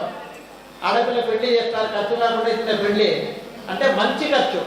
అదే 10 లక్షలు అనారోగ్యం, బైపాస్, హార్ట్ బైపాస్ సర్జరీ చేసుకుంటే అదంతా డాక్టర్లకు ఇచ్చేసి అనారోగ్యంతో డబ్బు పోగొట్టుకొని శరీర పీడ, ఇటువంటివన్నీ జరగడం, బాగుండకపోవడం అంటే అది. తర్వాత పుబ్బా నక్షత్రం వారికి మధ్య 4 నెలలు తప్ప మిగతా 8 నెలలు బాగలేదు. ఉత్తరా నక్షత్రానికి కూడా మధ్య 4 నెలలు తప్ప మిగతా 8 నెలలు బాగుంటుంది. హస్తా నక్షత్రం 12 నెలలు బాగుంటుంది. చిత్తా నక్షత్రం 12 నెలలు బాగుంటుంది. స్వాతి నక్షత్రం మధ్యలో 4 నెలలు మాత్రం. మధ్య 4 నెలలు అంటే గుర్తుపెట్టుకోండి, ఇప్పుడు ఏప్రిల్ మనకు ఉగాది, ఏప్రిల్, మే, జూన్, జూలై బాగున్నట్టు. మధ్యలో బాగలేదంటే ఆగస్టు, సెప్టెంబర్, అక్టోబర్, నవంబర్ మనకు బాగలేదని. చిట్ట చివరి 4 నెలలు అంటే కనుక డిసెంబర్, జనవరి, ఫిబ్రవరి, మార్చి. కాబట్టి ఆ ప్రకారంగా మీరు దీన్ని గణన చేసుకోండి. విశాఖ నక్షత్రము చిట్ట చివరి 4 నెలలు బాగలేదు. అనురాధ నక్షత్రము సంవత్సరం అంతా కూడా బాగుంది. చూడండి, అనురాధ నక్షత్రానికి వృశ్చిక రాశి అర్ధాష్టమ శని నడుస్తుందన్నానే, ఆ బాగలేదనేది ఏమరా అంటే కనుక అనురాధ నక్షత్రానికి మనకు దైవ సంబంధమైన కార్యాలతో కూడా ధనం వెచ్చిస్తూ పోవడం అన్నమాట. తర్వాత జ్యేష్ఠ నక్షత్రానికి మధ్య 4 నెలలు బాగుండదు. మూలా నక్షత్రానికి మొట్టమొదటి ఆ యొక్క 4 నెలల కాలము బాగుండదు. పూర్వాషాఢ సంవత్సరం అంతా బాగుంది. ఉత్తరాషాఢ నక్షత్రం సంవత్సరం 8 నెలలు, మొట్టమొదటి 4 నెలలు కాకుండా 8 నెలల కాలము సరిగా లేదు. శ్రవణ నక్షత్రం సంవత్సరం అంతా బాగుంది. ధనిష్ఠ నక్షత్రం సంవత్సరం అంతా బాగుంది. శతభిష నక్షత్రం కూడా సంవత్సరం ప్రథమ భాగము, చిట్ట చివరి భాగం, మధ్య భాగం సరిగా లేదు. తర్వాత పూర్వాభాద్ర నక్షత్రం సంవత్సరం అంతా బాగుంది. ఉత్తరాభాద్ర నక్షత్రం సంవత్సరంలో 4 నెలలు, సంవత్సరం అంత్యం బాగలేదు. రేవతి నక్షత్రం వారికి సంవత్సరం అంత్యంలో 4 నెలలు బాగుండి మిగతా కాలం అంతా కూడా బాగలేకపోవడం జరుగుతుందన్నమాట. ఇది మనకు యొక్క కందాయ ఫలాలు. రాజ్య పూజ్యాలు ఎంతమందితో అవమానం ఎంతమందితో గౌరవం అని మనకు చెప్తూ ఉన్నారన్నమాట. మేషరాశి వారికి నలుగురితో గౌరవింపబడితే ముగ్గురితో అవమానం అన్నమాట. అంటే ఒకరితో పూజ్యమే, అంటే అవమానం కంటే కూడా గౌరవం కనుక ఉంటే అది మనకు మంచిదన్నమాట. వృషభ రాశి వారికి 7 పూజ్యము 3 అవమానం, అంటే 7 మందితో గౌరవిస్తే ముగ్గురితో అవమానం. మిథున రాశి వారికి 3 పూజ్యము 6 అవమానం. చూడండి, ఇప్పుడు మిథున రాశి వారికి 5 రూపాయలు ఆదాయం 5 రూపాయలు వ్యయం అన్నాం. కానీ ఆ వ్యయం అనేది ఎట్లా ఆలోచించాలంటే మనం ఆ గౌరవ మర్యాదల్లో కొంత, ఇప్పుడు మనం సంపాదిస్తాం డబ్బు, న్యాయాన్ని సంపాదిస్తే ఏం చేస్తాము, అబ్బా వీడు చాలా ధర్మంగా సంపాదించినాడు, ముందు అదే మాట అంటారు, వెనక అదే మాట అంటారు. అన్యాయంగా సంపాదించినారనుకో, ముందు మాత్రం చాలా గొప్పవాడు ధనికుడు మంచివాడు, వెనకపోతూనే 10 మందికి మోసం చేసి సంపాదించినాడు ఇతను అని చెప్తారు. అంటే అదే ధనాన్నే మంచి చెడు, అటువంటి చెడు ఎక్కువ ఉంటుంది. మిథున రాశి వారికి 3 రూపాయలు 3 పూజ్యం 6 అవమానం, అంటే గౌరవం కూడా కొంత తక్కువ ఉంటుంది. కర్కాటక రాశి వారికి 6 పూజ్యం 6 అవమానం, సరిసమానం అది. సింహరాశి వారికి 2 పూజ్యము 2 అవమానం, వారు కూడా సరిసమానం. కన్యారాశి వారికి 5 పూజ్యం 2 అవమానం, కాబట్టి రాజ్య పూజ్యం బాగుంది. తులారాశి వారికి ఒక్కరితో రాజ్య పూజ్యం అయితే 5 మందితో అవమానం, అంటే తులారాశి వారికి కొంత ఈ సంవత్సరము సంఘంలో కొన్ని ఇబ్బందులు కలుగుతుందని చెప్పి శాస్త్రకారులు చెప్తున్నారు. వృశ్చిక రాశికి 4 రాజ్య పూజ్యము 5 అవమానం. ధను రాశి వారికి 7 పూజ్యం 5 అవమానం. మకర రాశికి 3 పూజ్యం 1 అవమానం. కుంభరాశి వారికి 6 పూజ్యం 1 అవమానం. మీనరాశి వారికి 2 పూజ్యం 4 అవమానం. చూడండి, మీనరాశికి 11 రూపాయల ఆదాయం చెప్పినాం, 5 రూపాయలు ఖర్చులు చెప్పినాం, 6 రూపాయలు మిగులు. 6 రూపాయలు మిగులు ఎట్లా? న్యాయాతీతం కాదు. మరి మీరు అనొచ్చు, ఏం స్వామి మీరు అట్లంటారు, న్యాయాతీతం కాకపోవడం అంటే మీరు వ్యాపారం పెడతారు, బ్రహ్మాండం ఒక మెడికల్ ఏజెన్సీ పెట్టింటారు, బ్రహ్మాండం సంపాదిస్తారు. ఆ సంపాదించిన ఆర్థికం అంతా ఎట్లా? 10 మంది అనారోగ్యాలతో బాధపడి వాడు ఏడుస్తూ ఇచ్చే డబ్బు, అది అన్యాయాతీతమే. నువ్వు అన్యాయం చేయకపోయినా వచ్చే డబ్బు అన్యాయం. అట్లా ఎన్నో రకాలుగా, అంటే మనకు రాజ్య పూజలను బట్టి ధనాన్ని నిర్ణయం చేసుకోవాలి, కందాయ ఫలాలను బట్టి నిర్ణయం చేసుకోవాలి, శని మహాత్ముని యొక్క తీవ్రతను బట్టి మనం చేసుకోవాలన్నమాట. కాబట్టి అన్ని రాశులకి ఈ విధాలుగా ఉంటాయని చెప్తున్నాం. తర్వాత సత్యనారాయణ స్వామి టెంపుల్ ఇది. సత్యనారాయణ స్వామి ఇక్కడ 2 భాగాలు. ఇక్కడ సత్యనారాయణ స్వామి నక్షత్రం ఏమి? శ్రవణ నక్షత్రమా, మఖా నక్షత్రం? శ్రవణ నక్షత్రం వెంకటేశ్వర స్వామిది. అంత విష్ణువులే, కానీ ఈయన విష్ణువు స్వరూపం, ఈయన సత్యనారాయణ స్వామి. ఈయనకు మఖా నక్షత్రం. మఖా నక్షత్రం అంటే సింహరాశి. 2 ఆదాయం 14 వ్యయం, అంటే 12 రూపాయలు ఈ సంవత్సరం స్వామివారి పేరుతో ఖర్చు. ఖర్చు అంటే గుర్తుపెట్టుకుంటాకని చెప్పిన, ఈ సంవత్సరానికి అధిపతి కుజుడు, స్వామివారి రాశికి అధిపతి ఎవరు? రవి. రవికి కుజునికి మిత్రత్వం, కాబట్టి దేవాలయ అభివృద్ధి కార్యక్రమాలకు ఆ 12 రూపాయల ఖర్చు. అంటే ఇప్పుడు 1 కోటి రూపాయలు నిధి ఏర్పాటు చేసింటారు దేవాలయంలో. వృద్ధి అంటే బ్యాలెన్స్ ఏదైతే ఉంటుందో 1 కోటి రూపాయలు 50 లక్షలు ఎంతో డబ్బులు ఏదైతే ఉందో ఆ డబ్బు కరిగేదానికి కాళ్ళు వచ్చే మార్గం వస్తుంది ఇప్పుడు. అంటే ఇప్పుడు దేవాలయం ఇప్పుడు ఇదే స్థితిలో ఉంటే మారుతూ ఉంటుంది. అంటే కొత్త యొక్క ఇప్పుడు దేవాలయం ఏదైనా బంగారు పుష్పాల పూజ ఉంటుంది, లేదా కొత్త అటువంటి కార్యక్రమాలు చేస్తే ధనం దండికి కావాలి కదా. ఆ ధనం బయట నుంచి తెచ్చి దాన్ని చేసేటప్పటికి అదంతా దీని కిందికి రాదు, మూలధనంలో పోవాల్సిందే. ఆ మూలధనంలో పోయిందంటే స్వామి పేరుతో ఖర్చు రాసినట్టే. కాబట్టి 2 రూపాయల ఆదాయం 14 రూపాయలు వ్యయం వల్ల దేవాలయం పురోగతికి ఖచ్చితంగా ఈ సంవత్సరము మూలధనంలో ఖర్చు అవుతుంది. అంటే అయ్యిందంటే ఖచ్చితంగా మంచి సత్కార్యాలు చేయడానికి నాంది పలికినట్టే. కాబట్టి మన స్వామివారి మీద ఈ విధంగా ఉంది. తర్వాత ఇక్కడ దేవాలయం వచ్చేసి గుర్తుపెట్టుకుంటే ద్వారాలను బట్టి కూడా యోగం ఉంటుంది. అన్ని దేవాలయాలు సింహద్వారం తూర్పు నుంచే ఉండవు. ఇది పడమటి సింహద్వారం. మఖా నక్షత్రం అధిపతి ఎవరు? రవి. కృత్తిక ఉత్తర హస్త చిత్త స్వాతి, కృత్తిక రోహిణి మృగశిర ఆర్ద్ర పునసు పుష్యం ఆశ్లేష మఖ. స్వామి కేతు మహర్దశలో జన్మమైన వాడు అనమాట. అంటే కేతు మహర్దశతో జన్మం అంటే ఆయన పుట్టింది చెప్పడం కాదు. ఈ దేవాలయం ఎప్పుడైతే మనం ప్రారంభించింటామో ఆ ప్రారంభించిన దశ కేతు మహర్దశ. కేతు అంటే ఏమి? మోక్షకారకుడు. కేత్వారిష్టేరు సంప్రాప్తే కేతు పూజాంచకారయేత్ కేతు ధ్యానం ప్రవక్ష్యామి మోక్ష జ్ఞాన పీడోపశాంతే. మోక్షాన్ని జ్ఞానాన్ని అంతా కూడా కలగజేస్తుంది అనమాట. కాబట్టి ఈ ద్వారము ఈయన నక్షత్రం మీద బాగుంది కాబట్టి ఏమి సత్యనారాయణ స్వామి టెంపుల్ కాకుండా బ్రహ్మాండమైన టెంపుల్ కట్టించిన వాళ్ళు చాలామంది ఉన్నారు ఈ ఊర్లో. కానీ అన్ని దేవాలయాలు ఈ విధంగా వృద్ధి చెందాలి అంటే కారణం ఏమంటే ఆ ద్వారం స్వామి యొక్క అనుగ్రహం చేతి ఇంతమంది భక్తాదులు వస్తున్నారంటే దాని కారణం స్వామికి బలం ఉంది కాబట్టి రావడం. ఈ మఖా నక్షత్రానికి మన దేవాలయానికి కూడా చాలా మంచి బలం ఉంది. ఇది ఈ విధంగా కొనసాగుతుంది ఈ సంవత్సరము. అందరికీ కూడా గుర్తుపెట్టుకోండి, ఇవి కేవలము ఏదైతే శాస్త్రకారులు చెప్పినారో ధర్మాన్ని అతిక్రమించకుండా చెప్పేది పంచాంగ శ్రవణం. మాకు ఇట్లయిపోయింది ఈ సంవత్సరం ఇంకా మాకేం కాదా అని నిరుత్సాహపడకుండా, ఎవరికైతే బాగలేదని పర్టికులర్గా మేము ఒక్క నుంచి చెప్తున్నాం వారందరూ కూడా భగవదారాధన చేసుకోండి, శివారాధన చేయండి, లలితాదేవిని పూజించండి. ఇప్పుడు మీకు చెప్పినాం ఎవరినెవరిని పూజించాలని. ఆ పూజా కార్యక్రమాలను చేసుకుంటూ స్వామి యొక్క అనుగ్రహంతో ఇప్పుడు మార్కండేయునికి జన్మతః వచ్చింది 16 సంవత్సరాల ఆయుష్. కానీ ఈ రోజుకి ఉన్నాడు ఆయన ఈ రోజుకి కూడా ఉన్నాడు. సప్త చిరంజీవుల పైభాగంలో ఉండేవాడు ఎవరు అంటే మార్కండేయుడే. కాబట్టి ఎట్లా మార్కండేయుడు తన యొక్క మృత్యువును జయించినాడో అదేవిధంగా మీకున్న దారిద్ర్యం కావచ్చు, మీకున్న అనారోగ్యం కావచ్చు, మీకున్న ఏ సమస్యనైనా సరే భగవదారాధన చేసి తద్వారా ఆ యొక్క ఏదైతే ఆ దోషాన్ని అధిగమించి మీరు మంచి సత్ఫలితాలు పొందాలని చెప్పి మనసా వాచ కర్మణ అంతా కూడా సత్యనారాయణ స్వామి దేవస్థానం తరఫున ఈ ఆరాధ్య ఛానల్ ద్వారా మీకు విన్నవించుకుంటూ సెలవు తీసుకుంటున్నాం. ఓం స్వస్తి.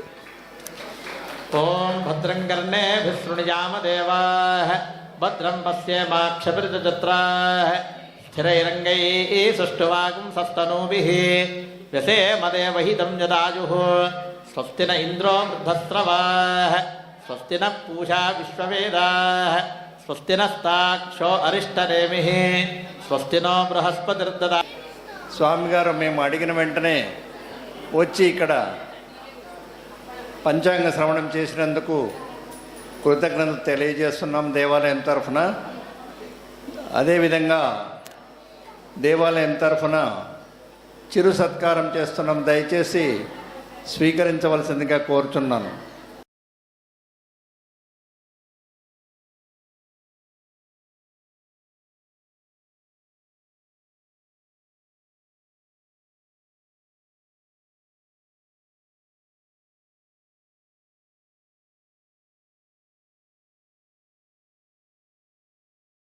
Thanks for watching.